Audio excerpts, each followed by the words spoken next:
नमस्कार विद्यार्थी मित्र हो, आज आपण या व्हिडिओमध्ये महानुभाव पंथातील साती ग्रंथ या 7 ग्रंथाविषयी संवाद साधणार आहोत. महाराष्ट्रामध्ये आणि मराठी साहित्यामध्ये महानुभाव संप्रदायाचे साहित्य यास विशेष महत्त्व आहे. मराठीचे आद्य ग्रंथ म्हणून लीळाचरित्र यास ओळखलं जातं. चरित्र ग्रंथ व आद्य गद्य चरित्र ग्रंथ म्हणून त्यास मान्यता किंवा महत्त्व आपणास देता येतं. तसा आद्य ग्रंथ विवेक सिंधू हा असून मराठीतील पहिला चरित्र ग्रंथ म्हणून लीळाचरित्राला आपण ओळखतो. महानुभाव संप्रदायाने जे साहित्य निर्माण केलेलं आहे ते मराठीमध्ये 12व्या शतकामध्ये अत्यंत महत्त्वाचं असं साहित्य होतं. महानुभाव संप्रदायाचे प्रवर्तक चक्रधर स्वामी यांचे लीळाचरित्र, सूत्रपाठ आणि दृष्टांतपाठ हे तत्त्वज्ञानात्मक महानुभाव संप्रदायाचे ग्रंथ असून साती ग्रंथांनाही अत्यंत महत्त्व महानुभाव संप्रदायामध्ये दिलं जातं. 13वं शतक 12वं शतक म्हणजे प्राचीन मराठी वाङ्मयाचा सुवर्णयुगच होता.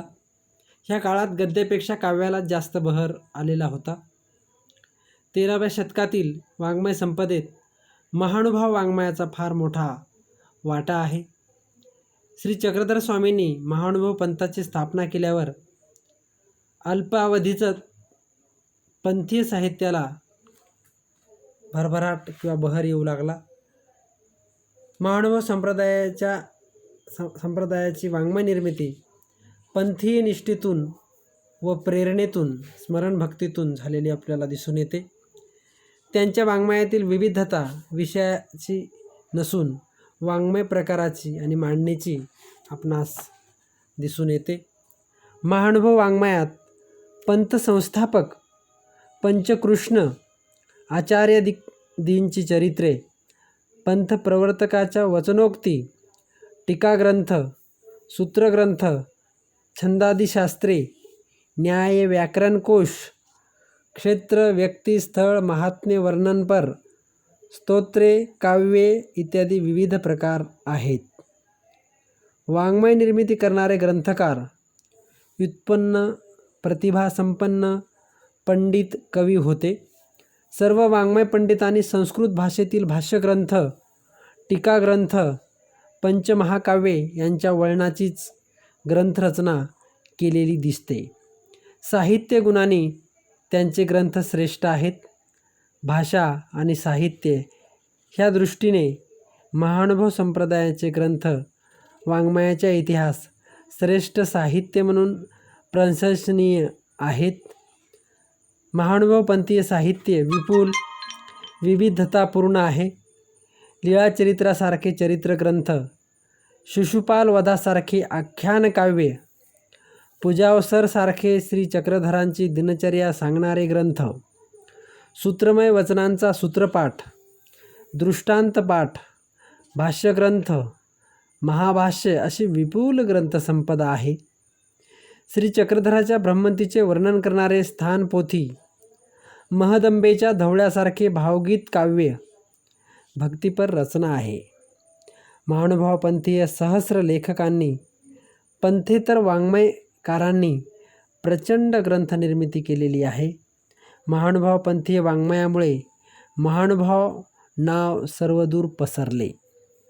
महानुभाव पंथीय ग्रंथरचनेत श्रुती, स्मृती, वृद्धाचार, मार्गरूढी आणि वर्तमान असे ग्रंथरचनेचे 5 विभाग पडतात.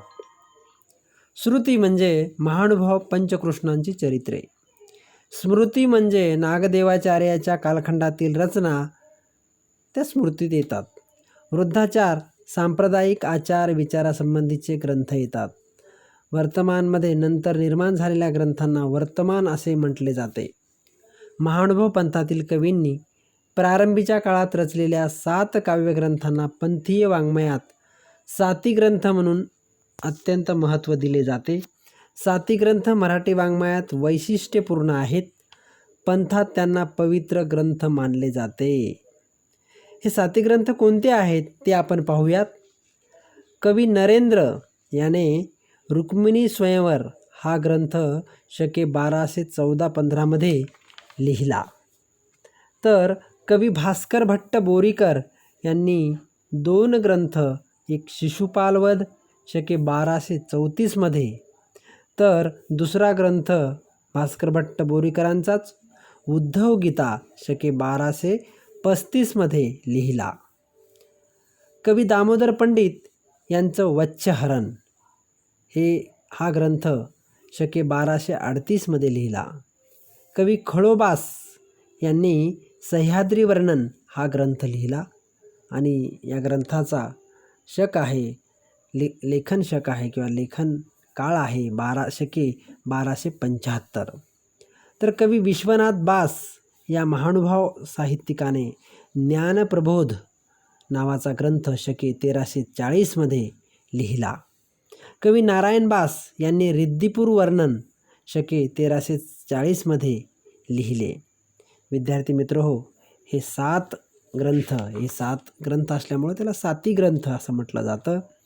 रुक्मिणी स्वयंवर, शिशुपालवध, उद्धव गीता, वच्छहरण, सह्याद्री वर्णन, ज्ञानप्रबोध आणि रिद्धिपूर वर्णन हे असे 7 ग्रंथ आहेत. या सर्व ग्रंथांचा विस्तृत विवेचन आपण बघणार आहोत. कवी नरेंद्र कृत रुक्मिणी स्वयंवर याविषयी आपण माहिती पाहू. रुक्मिणी स्वयंवर काव्यग्रंथ रचनाकार कवी नरेंद्र याच्या चरित्राचा थोडा भाग ज्ञात आहे. कवी नरेंद्रास साल आणि नृसिंह असे 2 भाऊ होते. ते दोघेही कवी होते.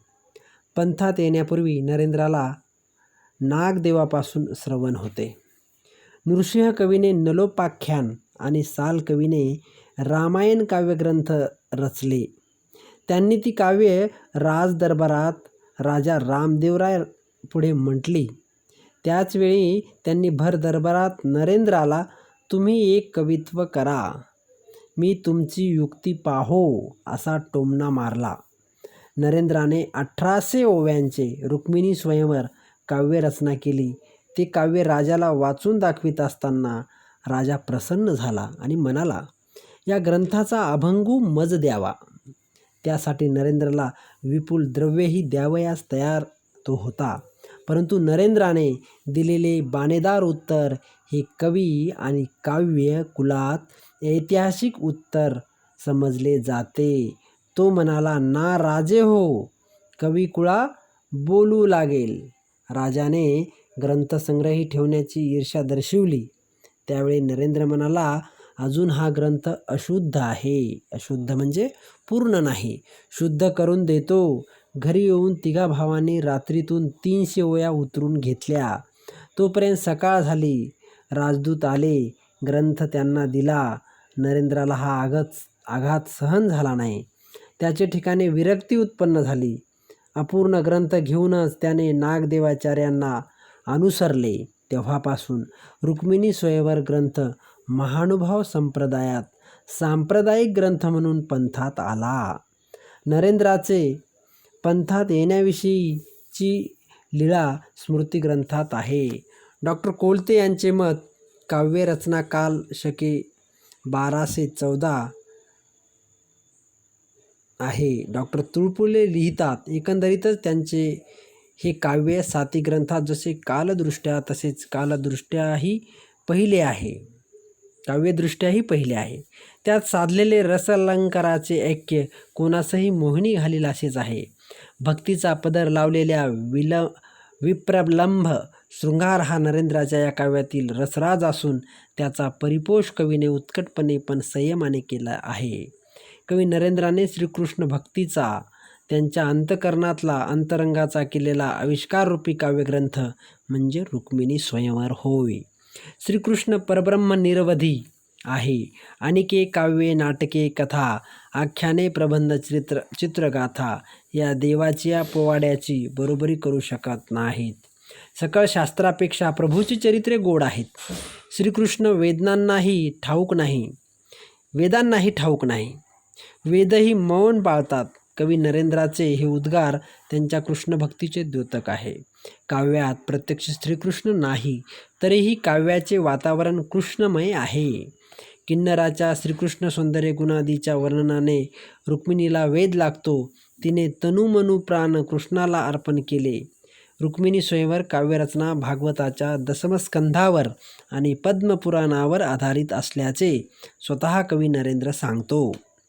कृष्णप्रेमाने व्यथित झालेल्या रुक्मिणीचे पत्र घेऊन सुदेव ब्राह्मण द्वारके सन्निध्ये येतो, एवढाच वृत्तांत या काव्यात आहे. रुक्मिणीने तिचे भावलिखित त्याच्याजवळ दिले. तो मार्गक्रमे द्वारकेच्या परिसरात आला, पण त्याने प्रत्यक्ष द्वारकेत प्रवेश केलेला नाही. तेथेच काव्यकथा भाग खंडित झालेला आहे. श्रीकृष्ण वर्णन ऐकून रुक्मिणीला वेध लागणे, राजा भीमकाने तिला लागलेला वेध ओळखणे, श्रीकृष्णाला तिला देण्याचे ठरविणे, रुक्मिणीच्या शिशुपालाला देण्याचा चंग बांधणे, व्यथित रुक्मिणीने सुदेवाहाती पत्र पाठविणे, त्याचे द्वारकेपर्यंत येणे, हा कथाभाग नितांत सुंदर, गुंफण्यात नरेंद्र यशस्वी असून कोठेही भक्तीचा धागा सुटू दिलेला नाही. कवी नरेंद्राने पौराणिक जुनी स्वयंवर कथा अत्यंत प्रतिभेने चैतन्यमय केलेली आहे. भक्तिसूत्रामुळे कथेत गोडवा आहे. काव्यातून साकारलेली शब्दचित्रे डोळ्यापुढे उभी राहतात. रुक्मिणीचे अत्यंत बोलके भावचित्र रेखाटताना कवी म्हणतो, डावा हातू उशिसा घातिला, उजिवा हृदयावरी ठेविला, जैसा जीवेसी देवो धरिला, निसुटेल मनोनी. कवी नरेंद्राने काव्यात निसर्ग वर्णनाकडे विशेष लक्ष दिलेले आहे.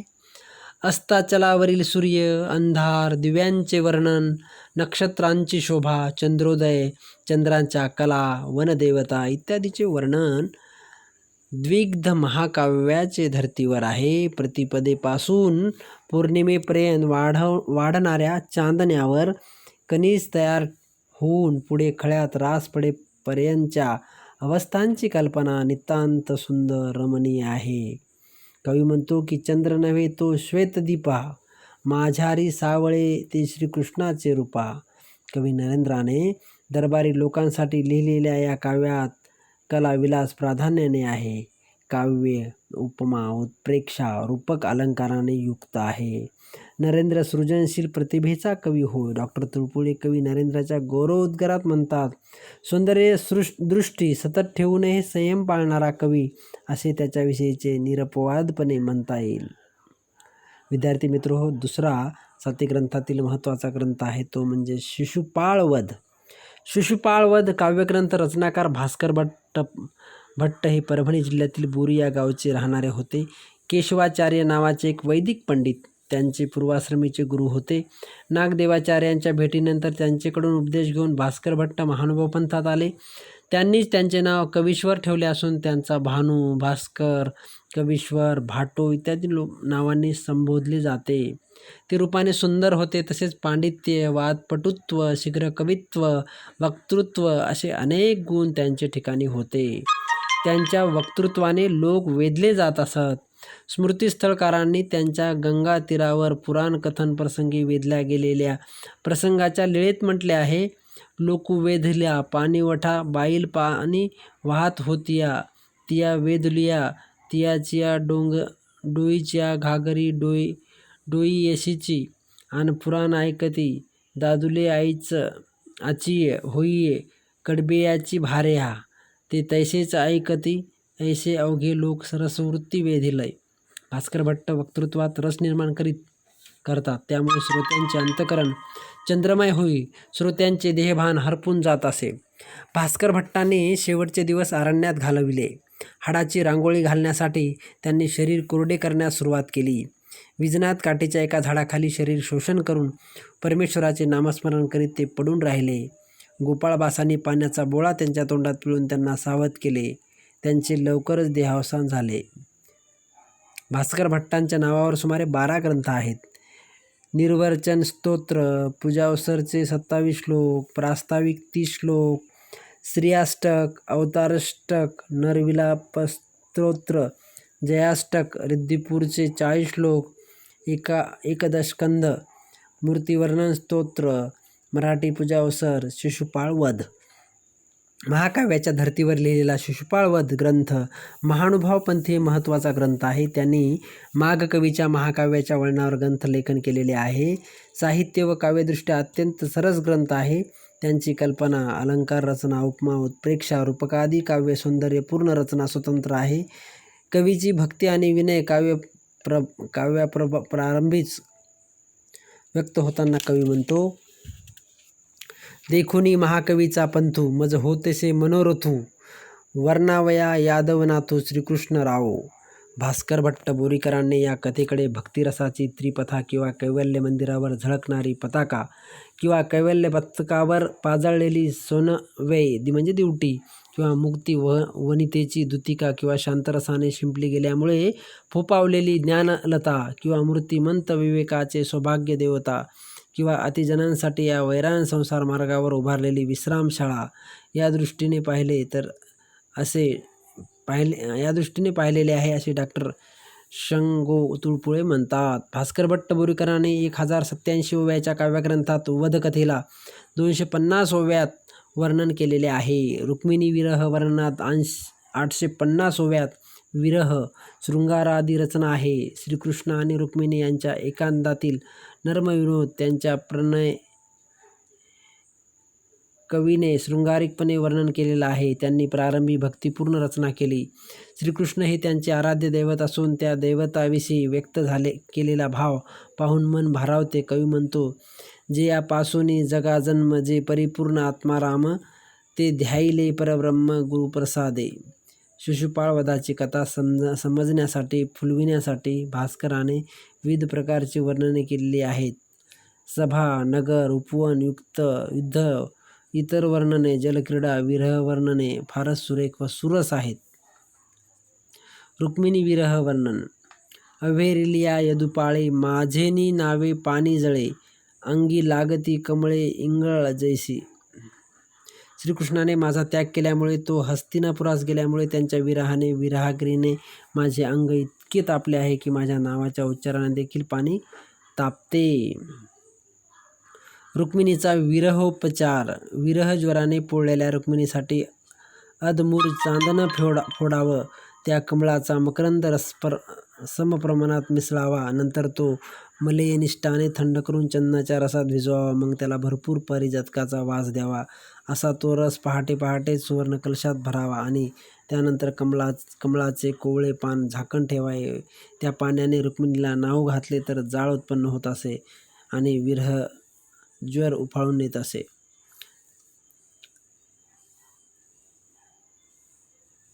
भास्कर भट्ट बोरीकरांचे शिशुपाळ वध काव्यभक्तीपेक्षा काव्याकडे, काव्यापेक्षा जास्त शृंगाराकडे वळलेले आहे. ग्रंथ सांप्रदायिकदृष्ट्या निवृत्तीपर असावयास हवा होता, तो तसा न होता प्रवृत्तीपर झाला. ग्रंथाविषयी बाईदेव बास म्हणतात, ग्रंथुनिका झाला असे, परी निवृत्ता जोगा नव्हेची, हा शृंगारिया प्रवृत्ता जोगा झाला असे. डॉक्टर ना. देशपांडे म्हणतात, बाणा विरक्त जोगिनीचा, पण ओठावर तरंगत असलेला शब्दसमूह मात्र शृंगार गीताचा. डॉक्टर देशपांडे या ग्रंथास प्रबंध काव्य संबोधतात.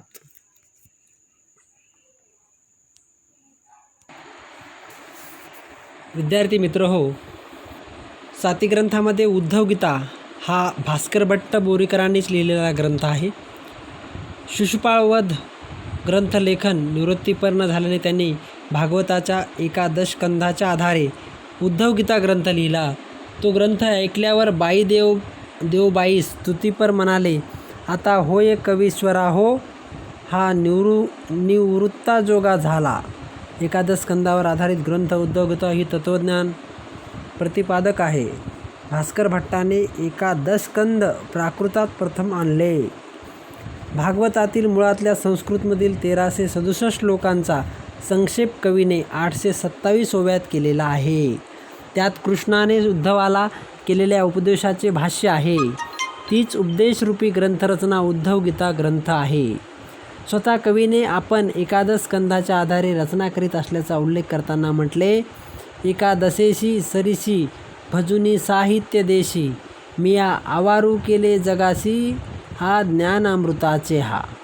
भास्कर भट्टांनी त्यांना हवा तसा संक्षेप आणि विस्तार मूळ एकादश स्कंदात केलेला आहे. ऋष्यशृंगाया कथानकात त्यांनी बराच विस्तार केलेला आहे. संस्कृतमधील एका श्लोकावर त्यांनी सुमारे 50 ओव्याचा विस्तार केलेला आहे. त्यांचा मुळातला स्थायीभाव शृंगारिया कवीचा आहे. महानुभाव तत्त्वज्ञान द्वैती असूनही कवी प्रसंगी अद्वैताची भाषा बोलतो. मग समुद्रेशी सरिता गंगेचा ओघू मिळे जैसा हा आत्मा एकवटे तैसा ब्रह्मस्वरूपेशी भास्कर भट्टांना ग्रंथ निवृत्ताजोगा लिहावयाचा होता. त्यांना कैवल्य कुसुमाचा अमोधू असणारा श्रीकृष्ण आणि सखा भक्त उद्धव यांच्यातील संवाद उद्धव गीता रूपातला कथन करावयाचा होता. श्रीकृष्ण निरूपणातील केवळ एक अक्षरही संसार वागूर चुकविण्या इतके प्रभावी असल्याने या निरूपणावर ग्रंथरचना केली. त्यांच्या दृष्टीने हे निरूपण हे सार सकल शास्त्राचे रहस्य सर्व धर्माचे जिव्हार ऐकवल्याचे निरूपण हे. कवी भास्कर भट्टाच्या वर्णनात सुंदर शब्दचित्रे रेखाटलेली आहेत. तो त्यांचा स्वतंत्र काव्यरचना शैली गुण प्रत्ययास येतो. श्रीकृष्ण उद्धवाने निजधामा पुढे जाईजेल आता हे श्रीकृष्णाचे शब्द ऐकल्यावर तो मूर्छितच पडला. उद्धवाचे वर्णन करताना कवी म्हणतो, तो जैसा करुणा रसी विरला विरह विखे धारेला ना तरी सागरी बुडाला सोखाची की दुःखेशी एकवटला तो शांत रसू मुराला तैसा निचेष्ट जाला भगतू राजतो. उद्धवगीता काव्यग्रंथात कवीची कल्पना, काव्य सौंदर्य, काव्य व तत्त्वज्ञान, भक्ती ह्यांचा सुरेख संगम झालेला आहे. उद्धवाने श्रीकृष्णाला केलेली विनवणी ही एका अर्थभक्ताने व्यक्त केलेली आहे. उद्धव म्हणतो, तुमच्या आधी मला सेवेसाठी पाठवा. तुमच्या मूर्तिचंद्राबरोबर माझी प्राणचंद्रिका अस्तंगत होईल असे करा. कारण मज भक्तीचा वाजू परी तू आत्मा निजू तरी तुझिया विरहाग्रीची आकळ विजूमय मी कैसेचे साहीन. उद्धवगीतेत कवीने स्त्रीनिंदा केलेली आहे. तसेच पुरुष शरीराचे किळसवाने वर्णनही केलेले आहे. पुरुर्व्याने उर्वशीला ढकलून दिले. त्यानिमित्ताने भास्कर भट्टाने मुक्तपणे स्त्रीनिंदा केली. कवी म्हणतो, हे कपटाची कसवटी अनृत्याची महावटी नाहे उकलली पुटी क्रोध भुजंगाची. हे पापाची उत्तरपेठ हे नरकाची राजवट. मुक्तीचे वज्रकपाट कामिनी हे दुर्गंधियेचे टांकशाले अमेध्याचे मोप पडिले ते या नाव जगी ठेविले स्त्री ऐसे. उद्धवगीता ग्रंथ निवृत्तीपर रचना संदर्भात मतक्य आढळत नाही. कवीने संस्कृत काव्यादर्शान्वये लेखन केलेले आहे. भास्कर भट्ट हे महानुभवपंथीय पंडित विद्वान हाडाचे कवी आहेत. ते तत्त्वज्ञ आहेत. त्यांच्या तत्त्वज्ञानावर कवीचा अंमल गाजविताना प्रत्ययास येतो. तरीही बाई देव बासाच्या आता होय कवीश्वर होहा हा आपल्या निवृत्ताजोगा झाला ऐसे म्हणून थोर तोखले. उद्गारात कृतार्थता सार्थकता सामावलेली आहे. विद्यार्थी मित्र हो, चौथा जो ग्रंथ साती ग्रंथामध्ये आहे तो वत्सहरण. महानुभवपंथीय साती ग्रंथातील वत्सहरण हे चौथे काव्यग्रंथ लेखन दामोदर पंडित याने शके 1238 मध्ये लिहिले. दामोदर पंडित महानुभव पंथातील एक अधिकारी व्यक्ती होती. त्यांची पत्नी हिराईसा उर्फ हिरांबा आणि त्यांना नागदेवाचार्याकडून उपदेश श्रवण मिळाला होता. हिरांबाने प्रथम पंथाची दीक्षा घेतली. दामोदर पंडितांनी तू पुढे हो, मी मुलाचे लग्न करून मागवून येतो असे सांगितले होते. तरी या पंडिताचे मन संसारातच गुरफटलेले होते. हिरांबाने त्यांना निरोप पाठविला की जिथे चुलीची साखर खाल्ली तिथे चुलीची काय राख खाल. पत्नी कोपलेली पाहून त्यांनीही सरळ पंथाची दीक्षा घेतली. सर्व आयुष्य परमेश्वर भक्तीत घालविले. त्यांचे संस्कृत आणि मराठी भाषेवर प्रभुत्व होते. त्यांच्या तत्त्वज्ञानाचा सर्वांगीण अभ्यास त्यांना होता. नागदेवाचार्य त्यांना आपले डोळे म्हणून संबोधित. दामोदर पंडितांनी भागवताच्या 12, 13, 14 अध्यायातील अधासूरवध आणि वत्सहरण ह्या कथाभागावर वत्सहरण ही भक्तिप्रवण रचना केलेली आहे.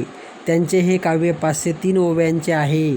त्यांची ही कलाकृती अत्यंत रमणीय आणि संस्मरणीय आहे. भागवताच्या दशमस्कंदावरील वत्सहरण हे पहिले मराठीतील काव्य आहे. काव्य भक्तिपूर्ण आहे. भक्ती हाच काव्याचा आत्मा आहे. श्रीकृष्ण चरित्रातील एक अद्भुत रम्य प्रसंग वर्णन करणारे आख्यान काव्य आहे. वत्सहरण काव्यातील ओवी भक्तिरसाने ओथंबलेली आहे. प्रत्येक प्रसंग प्रेम भक्तिमय आहे. वृंदावन वर्णन, यमुना वर्णन, श्रीमूर्ती वर्णन फारच सुरेख आहेत. वत्सहरण काव्य कृष्णमय कृष्णभक्ती आहे. भक्तीतील उत्कटता काव्यालाही कल्पना उत्कटता आणते. वृंदावनात झाडाचा जन्म मिळण्यातही धन्यता आहे. वृक्ष फुलाफळा सकट श्रीकृष्णांची चरणकमलांची पूजा करीत आहेत. वर्णने अत्यंत अवर्णनीय आहेत. दामोदरपंत श्रीकृष्णाचे भावात्मक वर्णन करताना म्हणतात, सकल भुवने जयाची करणी, जो वाणी जे वेदी पुराणी, तेया ते लोणी देऊन गौलनी नाचविताती. दामोदर पंडित हरिकथेला कुलस्त्रीची आणि भक्ताला पतीची सोज्वळ भक्तिदर्शक उपमा देताना म्हणतात, पर कुलस्त्रियेची गुणसंपत्ती, भोगावी एकेची पती, तैसे हरिकथा रसिरती, भगवंता वाचुनी नाही. ब्रह्मदेवाने गोपाळांची वासरे चोरून नेली. त्यावेळी श्रीकृष्ण स्वतः गोपाळ आणि वासरे झाला. गोकुळा जाती झाली वेळा, तव आपणची झाले वच्च गोपाळा. दामोदर पंडिताच्या कथा काव्यात शब्दाशब्दातून प्रेम, जिव्हाळा, आत्मीयता, भक्ती दिसते. जैसे तरंग सागरा तैसे अनंत अवतारेश्वरा. उक्तीतून त्यांचा बोलका आत्मभाव व्यक्त झालेला आहे. दामोदर पंडिताच्या वत्सहरण काव्यग्रंथातून त्यांचे ठिकाणी असलेला संत, भक्त, कवी गुण प्रकर्षाने जाणवतो. डॉक्टर कोलते दामोदर पंडितांना संत कवी संबोधतात. त्यांच्या उद्गाराची प्रचिती पुढील ओवीतून येते. ज्या संताची या संगती, निरा होय निर्मळमती, अपुजे श्रीकृष्ण भक्ती अखंडित. विद्यार्थी मित्र हो, यानंतर सह्याद्री वर्णन हा ग्रंथ जो आहे 5वा ग्रंथ, त्याचा विचार करूयात. सह्याद्री वर्णन हा ग्रंथ आणि याचा कर्ता खळोबास आहे. त्यांनी ग्रंथारंभी पूर्वजांचा उल्लेख केलेला आहे. त्यांची गुरुपरंपरा जनार्दन, कमळंबा, हिरांबिका, राम अशी आहे. त्यांचे नाव राघवही होते. पंथात खळोबास हेच नाव प्रचलित असून त्यांचे घराणे पाथरी, जिल्हा परभणीचे होते. त्यांना पाथरीकर म्हणत असत. त्यांचे चरित्र उपलब्ध नाही. त्यांनी शके 1275 ते 517 ओव्याचे सह्याद्री वर्णन काव्यग्रंथ लिहिले. ग्रंथस्थल वर्णनपर आहे असे नावावरून वाटते. ग्रंथ सह्याद्री येथे वास्तव्यास असलेल्या श्री दत्तात्रय प्रभूच्या वर्णनपर आहे. श्री दत्तात्रयाच्या लीळा जेथे घडल्या त्या स्थळांचे नाव दिलेले आहे. महानुभव पंथातील सकळी किंवा नागरी या लिपीचा निर्माता खळोबास आहे. सह्याद्री वर्णन हा दत्त संप्रदायाचा पहिला ग्रंथ ठरतो. बोलैन श्री दत्ताची चरित्रे. उक्तीतून कवीने श्री दत्तात्रेयाची चरित्र वर्णन करणार असल्याचे सूचित केलेले आहे. श्री चक्रधराचे कृपेनेच श्री दत्तात्रेयाची लीळा वर्णन करीत असताना विनम्र भाव व्यक्त करताना कवी म्हणतो, तया चक्र पाणीचेना वर प्रसादे मी करीन. मूर्ती लीला वर्णन श्री दत्तात्रेयाचे. खळोबासाचे दत्तात्रेय वर्णन भावमय भक्तिपूर्ण रमणीय आहे. श्री चक्रधरांचेही वर्णन आलेले आहे. 517 ओव्यांच्या काव्यात 160 ओव्यात श्री दत्तात्रेय चरित्र वर्णन आहे. सह्याद्रीवरील स्थानांचेही वर्णन केलेले आहे. कवी खळोबास त्यांचे काव्यप्रयोजन व्यक्त करताना म्हणतात, मनोनी तो श्रीदत्त ऐकावा कानी, भावने आवडला माझ्या मनी, आणि श्री मूर्ती वर्णनिहा, अहर्निशी मी स्मरेना. अमोघा लीळाही वर्णिन मिशे ग्रंथाचेनी, ऐशी यापरी ऐका माझे जन्म जीवित जाऊ का. एरू काना मना वाचे उपखा, किरू जाणावा जन्म जीवित परमेश्वरा देयावे. ह्या श्री चक्रधर स्वामीच्या उक्तीनुसार कवीने आपली वाणी परमेश्वराच्या गुणवर्णनात वेचण्याची प्रतिज्ञा केलेली आहे. कवीला परमेश्वर माहेर स्वरूप असून त्यांनी पाठीपोट उघडे केलेले आहे. कवी म्हणतो,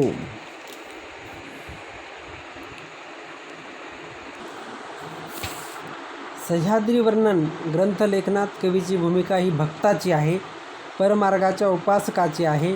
काव्यरचना भक्तिपर असूनही काव्यात कवी प्रतिभा, कल्पनाशक्ती, सौंदर्यदृष्टी यांचा आविष्कार झालेला आहे. कवी श्री दत्तात्रेयांना चंद्राची उपमा देत नाही, कारण कमी कमी होत जाणाऱ्या चंद्रामुळे एके दिवशी चकोराला उपवास घडतो. श्री दत्तमूर्तीचे तसे नाही, ती सदैव तेजस्वी आहे, कवी म्हणतो. खळोबासांच्या सह्याद्री वर्णन काव्याविषयी अना देशपांडे म्हणतात, सह्याद्री वर्णन हे सर्वस्वी स्वतंत्र काव्य आहे. परमार्गावरील श्रद्धेच्या सूत्रात गुंफलेले काव्य आहे. काव्यात भक्तीचीच उत्कटता असून कवींची ही भूमिका भक्ताची आहे. कवी भूमिका व्यक्त करताना म्हणतो, तयाचे नामादी सद्गुण अहनिशी मी स्मरेन, अमोघा लीळाही वर्णिन मीशे ग्रंथाचे नेई. खळोबासाच्या सह्याद्री वर्णनात दत्तमूर्ती वर्णन, अलर्क व कार्तवीर्य यांच्या कथा, परशुरामाचे माहुरला वास्तव्य व तपश्चर्या, गुंडम राऊळ यांना शक्तिदान, श्रीचक्रधर चरित्र, पंथाचे तत्त्वज्ञान, भक्ती आणि काव्य इत्यादी सामावलेले आहे. कवीचा आत्मिक भाव एक प्रकारे आत्मनिवेदनात्मक शब्दातून व्यक्त होऊन प्रत्येक शब्दात जिव्हाळा, ओलावा, हृदयता प्रत्ययास येते. विद्यार्थी मित्र हो, साती ग्रंथामध्ये 6वा जो ग्रंथ आहे तो आहे ज्ञानप्रबोध. पंडित विश्वनाथ बाळापूरकर यांनी ज्ञानप्रबोध ग्रंथरचना 1204 ओव्यामध्ये केलेली आहे. त्यांचे चरित्रविषयक माहिती फारशी उपलब्ध नाही. ते मूळचे पैठण भागातील असून बिदर येथे लाड कामराज व्यापाऱ्याकडे नोकरीला होते. नोकरीत त्यांच्याकडे असलेली सावकाराची बाकी त्यांना फेडता येत नव्हती. कामराजाने त्यांना अटक केली. अचळ शिवबासांनी त्यांना सोडविले. नोकरी मागे न लागता त्यांनी अचळ शिवबासाकडून पंथदीक्षा घेतली. त्यांचा ज्ञानप्रबोध ग्रंथ तत्त्वज्ञानपर आहे. विरक्ती आणि ईश्वरभक्ती सांगणारा ग्रंथ आहे. विश्वनाथ बासांना 2 गुरु होते. शिवबासांनी त्यांना भिक्षा करण्याच्या अटीवर सोडविले. तसेच त्यांना मुनी कमळाकराकडून पंथीय तत्त्वज्ञानाचा बोध झाला होता. त्यामुळे बोधगुरू आणि दीक्षागुरू असे 2 वेगवेगळे त्यांचे गुरु होते. संन्यास दीक्षा घेतल्यानंतर त्यांनी सर्व आयुष्य परमेश्वराच्या भक्तीत घालविले. भगवद्गीतेवरील 13व्या अध्यायातील ज्ञानलक्षणे श्लोकावरील भाष्यपर ग्रंथ आहे. ज्ञानप्रबोध ग्रंथ पारमार्थिक आहे. विश्वनाथ बासाचा ज्ञानप्रबोध ग्रंथ भक्ती साधनेपर आहे. ग्रंथाला ते भक्तीची जन्मपत्रिका म्हणतात. त्यांची भक्तिभावना व्यक्त करताना ते म्हणतात, या लागी ग्रंथ सुवर्णाच्या ताटी, भक्तिरसाची बोने वाटी, प्रेमपूर्वक देईन गोमटी, देवा आरोगण. कवीने ग्रंथात श्रीचक्रधर स्वामीचे भक्तिभावाने वर्णन केलेले आहे. श्रोत्यांचा अनुनय, शारदास्तवन, ज्ञानमहिमा या गोष्टीवर ज्ञानेश्वराच्या शैलीचा प्रभाव आढळतो. विद्यार्थी मित्र हो, 7वा जो ग्रंथ आहे त्याचं नाव आहे रिद्धिपूर वर्णन. रिद्धिपूर वर्णन ग्रंथकर्ता नारायण बास हे खानदेशातील बहाळ गावचे राहणारे असल्यामुळे त्यांना नारायण बहाळीये म्हणून ओळखले जाते. त्यांचे पूर्वायुष्य अनाचाराने व हिंसेने डागाळलेले दिसते. त्यांचे वडील खानदेशातील बहाळ या गावी तेथील अधिष्ठात्या राजाचे पुरोहित होते. त्यांच्या ज्योतिष नैपुण्यामुळे राजाची त्यांच्यावर विशेष मर्जी होती. मेनाची मेघ खडकात ठोकण्याच्या प्रसंगात त्यांचा वध झाला. त्यावेळी त्यांची बायको गरोदर होती. नारोबाने पित्याचा सूड घेण्याची प्रतिज्ञा केली. तो बंगाल विद्या शिकला. त्यानं पित्याचा वध करणाऱ्या पुरोहिताचा सूड उगविला अशी त्यांचा जीवनचरित्राची माहिती असून त्यांनी पुढे महानुभाव पंथाची दीक्षा घेतली. पूर्व आयुष्य हिंसाचाराने कलंकित झालेले नारायणबास अंतर्दुःखाने पोळले गेले. त्यांनी अचळ मालोबास यांना अनुसरले. विश्वनाथ बासाच्या बोलण्यातून असलेला श्लिष्टार्थ जाणून नारायणबासांनी त्यांना काव्यात्मक उत्तर दिले. विसोबांच्या काव्यपंक्तीतून रुक्मिणी आणि वांगे असे 2 अर्थ निघतात. त्यावर नारायणबासांनी दिलेल्या प्रत्युत्तरात कूटात्मक उत्तर आहे. सप्तरात्र विवर्जित जो कांदा तो जर वांग्यात घातला तर त्यांच्याशी स्नेहाचा पूर्ण योग घडविला, म्हणजे त्याला तेलाची भरपूर फोडणी दिली तर ते कांदा वांग्याचे भरीत रुचकरपणात अमृतालाही मागे टाकते. विश्वनाथ बास आणि नारायण बास यांच्यातील बोलणे झाल्यावर दोघांनीही एकमेकांच्या कवित्व शक्तीचा प्रत्यय आला. दोघांनी परमेश्वराच्या सूचनावरून काव्यरचना केली. नारायण बासांनी रिद्धिपूर वर्णन व विश्वनाथ बासांनी ज्ञानप्रबोध रचना केली. रिद्धिपूर किंवा रितपूर हे महानुभव पंथाचे महाक्षेत्र असून ते पंथीयांना वंदनीय आहे. श्री गोविंद प्रभू यांचे अवतार कार्य रितपूरचे होय. श्री चक्रधरांना तेथे ज्ञानशक्तीचा स्वीकार झाला. नागदेवाचार्य हे परिवारासह रितपूरलाच राहिले. तेथूनच त्यांनी पंथाचा प्रसार केला. रितपूरचे महात्म्य वर्णनपर विविध ग्रंथ निर्माण झाले. नारायण बासांच्या रिद्धिपूर वर्णनाला पंथात मान्यता प्राप्त झाली. रिद्धिपूर वर्णन काव्य वैशिष्ट्यपूर्ण आहे. ते केवळ वर्णनपर नसून त्याला कवीच्या सहृदयत्वाची, अर्थतेची, भक्तीची बैठक लाभलेली आहे. रिद्धिपूरचा परिसर, तेथील देवळे, राजमठ, रायांगण, सरोवरे, पडशाळा, महाद्वार, उंबरठा, ओटा, रंगमालिका इत्यादी स्थळांची सूक्ष्म वर्णने ग्रंथात आहेत. 641 ओव्याच्या वर्णनात काव्यविषयाला कवीने भक्तिभावनेचे अस्तर लावल्यामुळे त्याची वर्णने आत्मनिष्ठ व भावनिष्ठ आहेत. रिद्धिपूर वर्णन काव्यग्रंथ निर्मिती ही कवीची स्वतंत्र स्वनिर्मिती आहे. कोणत्याही संस्कृत प्राकृत ग्रंथाचा आधार नाही. काव्याच्या 7व्या प्रकरणात ग्रंथकर्त्याने स्वात्मनिरूपण केलेले आहे. माझ्यासारखा राजकारणी घराण्यातील माणूस या निवृत्त कार्यास पात्र होईल. आर्तता आली नाही आणि वासना सुटली नाही अशी स्वतःची स्थिती कथन कवीने केलेली आहे. या 7 ग्रंथाचं निरीक्षण आपण थोडक्यामध्ये करूयात. महानुभव पंथात मान्यता प्राप्त 7 ग्रंथाचा विचार करताना प्रथमतः एक गोष्ट लक्षात येते की त्यांचा लेखनकाळ एकच नसून जवळपास 125 वर्षाच्या कालावधीत त्यांचे लेखन झालेले आहे. पहिला ग्रंथ रुक्मिणी स्वयंवर शके 1214-15 मधला असून ज्ञानप्रबोध व रिद्धिपूर वर्णन शके 1340 निर्माण झालेले आहेत. तरीही सामान्यपणे ग्रंथाची भाषा सारखी आहे. फारसी भाषेतील अपवादात्मक शब्द वापर या ग्रंथात आढळतो. कवींना असलेला मराठी भाषेचा अभिमान त्यांच्या काव्यातून प्रत्ययास येतो. कवी नरेंद्र मराठी भाषाभिमानात म्हणतो, तैशी ऐकता श्रीकृष्णचरित्र होय सकळ सुखाचे सत्र, वरी जोडे ब्रह्मसुख पवित्र, ते मराठी बोलेन. 7 ग्रंथांचे विषयाचे स्वरूप भिन्न आहे. सह्याद्री वर्णन, रिद्धिपूर वर्णन, स्थल वर्णनपर, शिशुपालवध काव्य सौंदर्याने नटलेला, उद्धव गीता काव्य तत्त्वज्ञानाने भरलेला, रुक्मिणी स्वयंवर काव्य आणि भक्तिरसात न्हालेला, ज्ञानप्रबोध तात्विक निरूपण करणारा असे ग्रंथविषय स्वरूप भिन्न आहे. तरीही कवीने केलेल्या रचना ह्या भक्तिभावनेतून केलेल्या आहेत. भक्ती हा काव्यरचनेतील आत्मा आहे. ज्ञानप्रबोध आणि रिद्धिपूर वर्णन ह्या काव्यग्रंथाचे विषय भिन्न आहेत. विश्वनाथ बास व नारायण बास यांनी परस्पराच्या सूचनांनुसार एकाच ठिकाणी लेखन केलेले आहे. लेखनात निवेदन आहे. तत्कालीन काव्यलेखन पद्धतीनुसार कवींच्या काव्यात अलंकाराची दाटी झालेली दिसते.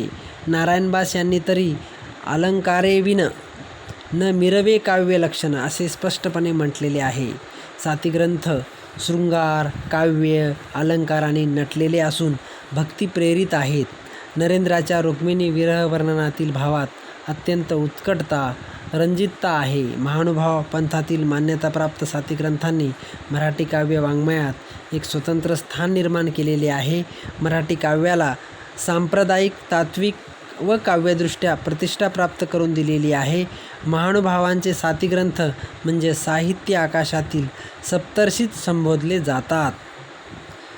7 ग्रंथाविषयी विस्तृत विवेचनानंतर आपण थांबूयात. पुढील व्हिडिओत पुन्हा भेटूयात. तोपर्यंत धन्यवाद.